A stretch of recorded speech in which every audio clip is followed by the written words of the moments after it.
अस्सलामुअलैकुम दोस्तों। तो कैसे हैं आप सब? ठीक ठाक हैं, फिट फाट हैं, बम्बाट हैं। तो अल्लाह ताला के फजल करम से आप सब लोग खैरियत से होंगे और मैं भी बिल्कुल ठीक हूँ। Welcome to our YouTube channel once again Usama के बर्ड्स।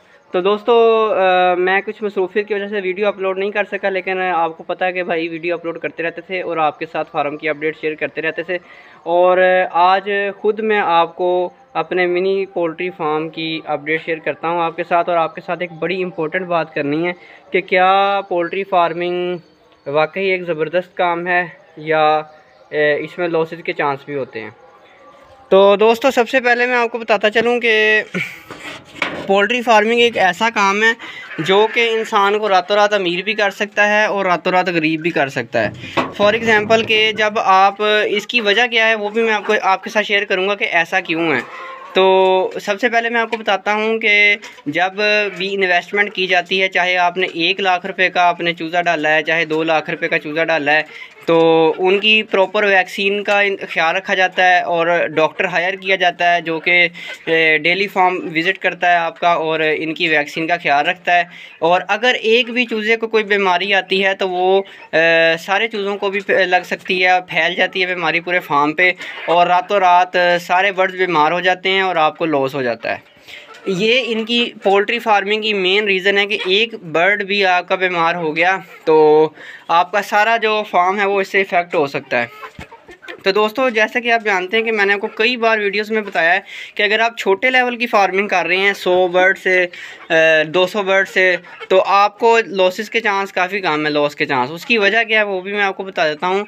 उसकी वजह ये है कि जब आपने छोटे लेवल पे परिंदे रखे होते हैं, अगर आप उनकी सफाई का ख्याल रखते हैं, फार्म की सफाई का, और उनको साफ़ सुथरा पानी देते हैं, साफ़ सुथरा माहौल देते हैं, हवादार माहौल देते हैं। जैसा कि आपको पता ही है पोल्ट्री फार्म मैंने खुद स्टार्ट किया था और अपने पैसों से, तब मैं स्टूडेंट था, अब तो खैर मैं एक जॉब होल्डर हूँ, स्टूडेंट था और मैंने अपने पैसों से इन्वेस्टमेंट की थी सारी, और सारा ये सेटअप भी बनाया था और इसमें पोल्ट्री फार्मिंग मैंने अपने पैसों से स्टार्ट की थी, अपने दम पे। तो अब इंशाल्लाह ताला मुझे कामयाबी भी हुई है। ये मेरा 3rd व्लॉग है और 3rd व्लॉग की अपडेट आपके साथ शेयर कर रहा हूँ। तो इस टाइम मेरे पास बर्ड्स मौजूद हैं ये 70। मैंने 100 लिए थे, लेकिन वो थोड़ा सा मैंने ना सर्दी में ले लिए थे, जिसकी वजह से जो 30 बर्ड्स हैं जिसका मुझे लॉस हुआ है। और दूसरी बात आपको बताता चलूँ, जो पोल्ट्री फार्मिंग करते आ रहे हैं उनको तो पता है कि पोल्ट्री फार्मिंग में 10% मोर्टेलिटी तो होती ही होती है। 100% में से, मतलब कि आपके 100 चिक्स में से 10 चिक्स तो एक्सपायर लाजमी होते हैं, या कोई भी नहीं रोक सकता, ये डॉक्टर भी नहीं रोक सकते। इसकी वजह क्या होती है कि कुछ बर्ड्स वीक होते हैं छोटे होते से ही, और इस वजह से जो है कमज़ोर होते हैं, उन्हें सर्दी लग गई, अगर गर्मियाँ हैं तो ज़्यादा गर्मी लग गई तो वो एक्सपायर होने के चांसेस बहुत ज़्यादा होते हैं। खैर 100 के 100 बर्ड्स पाल भी सकते हैं, ऐसी भी कोई बात नहीं है, लेकिन अगर ऐसा होता है तो बहुत ही ज़्यादा कामयाबी है, और जो ऐसा कर लेता है कि 100 के 100 बर्ड्स पाल ले। और दूसरी बात ये कि अब चलते हैं, हम आपके साथ शेयर करते हैं कि मैंने आपको बताया था कि हमने गांव वाले एरिया में, अपने गांव वाले घर के पास अपना मिनी ज़ू बना लिया है। और अल्हम्दुलिल्लाह शुक्र अल्लाह ताला का। फ़िलहाल वो काम हमारा वो भी पार्टनरशिप पे है, लेकिन इंशाल्लाह ताला वो बहुत जल्द हम अपना जो है ना उसको बड़ा ऊपर तक लेके आएंगे। उसमें जो है तरक्की आप वाज़ेह तौर पे देखेंगे। और दोस्तों बहुत से लोग जो हैं, पोल्ट्री फार्मिंग का एक्सपीरियंस मुझे भी नहीं था पहले, ठीक है। ये पोल्ट्री फार्मिंग का एक्सपीरियंस मुझे असल में, मैंने ये स्टार्ट कैसे की थी मैं आज आपके साथ शेयर करता हूँ। हालांकि मैं स्टूडेंट लाइफ में था, BS फिज़िक्स कर रहा था, तो मैंने पोल्ट्री फार्मिंग क्यों शुरू की थी, क्यों स्टार्ट की थी, आज मैं आपको वजह बता देता हूँ। उसकी वजह ये थी कि जो मेरे बड़े भाई हैं उन्होंने अपने एक दोस्त के साथ पार्टनरशिप पे काम स्टार्ट किया था। उन्होंने तकरीबन 5000 चिक्स से काम स्टार्ट किया था प्रॉपर। उनके पास एक पोल्ट्री फार्म था, उन्होंने पोल्ट्री फार्म रेंट पे लिया, 5000 चिक्स से काम स्टार्ट किया, फिर उन्होंने उसको सेल किया। उससे मुझे आइडिया हुआ कि अगर मेरे पास ज़्यादा इन्वेस्टमेंट नहीं है तो मैं कम इन्वेस्टमेंट से भी ये काम स्टार्ट कर सकता हूँ। फिर मैंने क्या किया कि मैंने सोचा कि मुझे शुरू से ही ना बिज़नेस का बड़ा शौक़ है, क्योंकि बिज़नेस और जॉब दोनों अलग अलग चीज़ें हैं। जो बिज़नेस है ना उसमें आप खुद किंग हैं, और जो जॉब है आपने किसी के अंडर रह के काम करना है। आपको ज़ाहिर बात है, आपको भी पता है कि किसी के अंडर रह के काम करना कितना मुश्किल है आजकल के दौर में, और ख़ास तौर पे प्राइवेट जॉब करना। तो इसलिए मैंने ये काम स्टार्ट किया था अपनी स्टूडेंट लाइफ में ही कि इसको मैं ग्रो करूं, आने वाले फ्यूचर में जो है मेरा अपना कारोबार हो, चाहे पोल्ट्री का ना भी हो, लेकिन शुरुआत कहीं ना कहीं से तो आपने पहला स्टेप कहीं ना कहीं से तो स्टार्ट करना ही होता ना। ऐसा तो नहीं होता कि आप अगर फॉर एग्जांपल मिसाल देता हूं कि अगर आप गाड़ियों का काम स्टार्ट करना चाहते हैं तो आप अगर स्टूडेंट लाइफ में तो आप गाड़ियों का काम स्टार्ट नहीं कर सकते, आपके पास इतनी इन्वेस्टमेंट नहीं है। आप क्या करेंगे, आप स्टेप बाय स्टेप कोई छोटा कारोबार स्टार्ट किया, आपको वहाँ से प्रॉफिट हुआ, फिर आहिस्ता करते करते स्टेप बाय स्टेप आप ऊपर आते गए। आपका जो ड्रीम था, आपने गाड़ियों का कारोबार करना था, बिज़नेस करना था, आहिस्ता आहिस्ता आपने एक गाड़ी ली, सेल की, परचेज़ की, सेल की, करते कराते आप अपने फिर फाइनल मिशन तक पहुँच सकते हैं, फाइनल जो आपका टारगेट था वहाँ तक पहुँच सकते हैं। इसलिए मैंने भी अपनी पॉकेट के लिहाज से, अपनी इन्वेस्टमेंट के लिहाज से पोल्ट्री फार्मिंग से स्टार्ट लिया था और अल्हम्दुलिल्लाह अब हमने जो मिनी ज़ू बनाया है उसके अंदर हमारे पास बहुत सारे बर्ड्स हैं, ठीक है।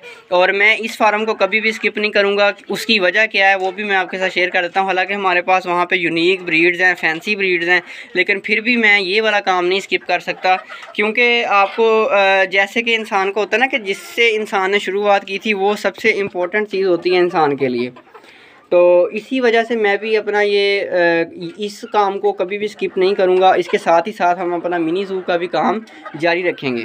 और अब आपने आज जो है ना, मैं ये फार्म पे वीडियो बना रहा हूँ और उसके बाद मैं सीधा जाऊँगा यहाँ से गाँव मिनी ज़ू, वहाँ पे जाके मिनी ज़ू की भी वीडियो बनाएंगे, वहाँ की आपको अपडेट भी देंगे। और आपने मुझे कमेंट्स में ये भी बताना है कि हम कौन कौन से वहाँ पे और मज़ीद फैंसी बर्ड्स लेके आएँ। आपकी राय की बहुत ज़रूरत है, क्योंकि ज़ाहिर बात है जब हम व्लॉग बनाएंगे, आप देखेंगे तो आपकी पसंद के वहाँ पे बर्ड्स होना बहुत ज़्यादा ज़रूरी है। वीडियो भी इंटरेस्टिंग बनेगी और हम कुछ अपनी पसंद के भी बर्ड्स लाएंगे और कुछ आपकी पसंद के बर्ड्स लाएंगे और मज़ा आएगा बहुत ज़्यादा। तो आज की जो वीडियो थी वो मैंने आपको सिर्फ इसलिए बताई क्योंकि मैं काफ़ी देर के बाद व्लॉग बनाया और आपको सिर्फ ये बताना था कि बहुत से लोग कहते हैं, बहुत से लोगों के जहन में सवाल है कि भाई पोल्ट्री फार्मिंग जो है ना उसमें प्रॉफिट नहीं है। तो भाई अगर पोल्ट्री फार्मिंग में प्रॉफिट ना होता तो आज आप ब्रायलर मुर्गी का गोश्त नहीं खा रहे होते, ठीक है। कोई ब्रायलर मुर्गी का कारोबार ना करता। अगर पोल्ट्री फार्मिंग में देसी गोल्डन मिश्री में फ़ायदा ना होता तो आज आप देसी अंडे ना खा रहे होते, ठीक है। और इसी तरह अगर लेयर में फ़ायदा ना होता तो आज आपको फार्मी अंडा ना मिल रहा होता। तो मेरे भाई काम करने का तरीका होता है, ये कोई बात नहीं है, ये कोई लॉजिक नहीं है कि काम में प्रॉफिट नहीं है। काम करने का तरीका होता है, काम करने का एक्सपीरियंस होता है। हाँ, आप ये कह सकते हैं कि अगर आपको लॉस हुआ है तो आपका एक्सपीरियंस कम है। आप बार बार जो है वो चीज़ ट्राई करेंगे, आपका एक्सपीरियंस बढ़ जाएगा। मैं भी कौन सा एक्सपीरियंस वाला था, मैं या बचपन से ही मुझे ये टैलेंट था कि मैंने पोल्ट्री फार्मिंग स्टार्ट कर ली। मैंने भी लॉस खाए हैं। आपने पुरानी वीडियो जितने भी मेरे दोस्त हैं सबको पता है, मेरे माशाल्लाह से 4.54 के सब्सक्राइबर हो गए हैं। सबको पता है जो मुझे शुरू से देख रहे हैं कि मैंने कैसे काम स्टार्ट किया था, मुझे भी लॉस हुआ है। तो देखें आज आपके सामने है, अब जो है मुझे एक्सपीरियंस हो गया। आपके सामने ये ग्रोथ चेक करें बर्ड्स की, ठीक है। ये मैंने 0 साइज़ के बर्ड लिए थे और सख्त सर्दी के अंदर बर्ड लिए थे 0 साइज़ का। आपको पता है कि चूज़ा पालना कितना मुश्किल होता है। आप ज़रा मेरी वीडियोस जाके देखें, मैंने कितनी मेहनत से इनको पाला है और किस तरह इनको सारा सेटअप को मैनेज किया है। और आज देख लें आपके सामने, ना इनको गर्मी का कोई नुकसान हो सकता है क्योंकि इनकी प्रॉपर वैक्सीन हुई है, ना इनको सर्दी का कोई नुकसान हो सकता है। उसके साथ ही साथ आपने मुझे एक और आइडिया देना है, वो ये देना है कि जैसे कि मैंने ये बैनर पेनाफ्लेक्स लगाया था यहाँ पे उसामा के बर्ड्स का, और मैं यहाँ चाह रहा हूँ कि इस दीवार के ऊपर भी हम कोई पेनाफ्लेक्स लगाएं, जैसे कि एक्वेरियम हो जाए या फिर कोई ऐसा पेनाफ्लेक्स जिसमें दोस्तों के लिए मोटिवेशन हो कि जो काम स्टार्ट करना चाहते हैं दोस्त, उनको मोटिवेशन मिले, ठीक है। तो कोई इस टाइप का हम यहाँ पे जो पोल्ट्री फार्मिंग में बहुत ज़्यादा कामयाब हुआ है, हम वहाँ यहाँ पे उसका बैनर लगाएं, या हम यहाँ पे खूबसूरती के लिए कोई एक्वेरियम का खूबसूरत सा एक पेनाफ्लेक्स बना के लगाएं। किस टाइप की यहाँ पे डेकोरेशन होनी चाहिए वो आपने लाजमी बतानी है। उसके साथ ही साथ हम फ़र्श को मैं कभी भी नहीं करना चाहता। हालांकि बहुत से भाई कहते हैं कि जी आप फ़र्श को जो है ना वो पक्का कर लें। तो भाई मेरे भाई ये परिंदे हैं, ये मार्बल पे नहीं रहते ठीक है ना, इनको इंसान ना बनाने की कोशिश करें। मुझे भी पता है कि जो है अगर हम फ़र्श को पक्का करेंगे तो खूबसूरती बढ़ जाएगी, लेकिन ऐसा नहीं है। आप जो है ना ये चीज़ को समझें, बर्ड्स की नेचर होती है। अब वो एक परिंदा ही कच्ची ज़मीन पे रहने वाला है तो मैं उसको पक्का मार्बल लगा के दे दूँगा तो वो क्या उसकी ग्रोथ हो जाएगी, या क्या वो खुश रहेगा, या क्या वो ब्रीड करेगा? कभी भी नहीं करेगा। उस परिंदे की नेचर को पढ़ना बहुत ज़रूरी है और हमें उसकी नेचर के हिसाब से चलना पड़ता है, ना कि अपनी ख्वाहिश के हिसाब से। अब इनको किसी कोठी बना के कोठी में रख दें तो क्या फार्मिंग हो जाएगी? कभी भी नहीं होगी। हर काम का एक तरीकाकार होता है।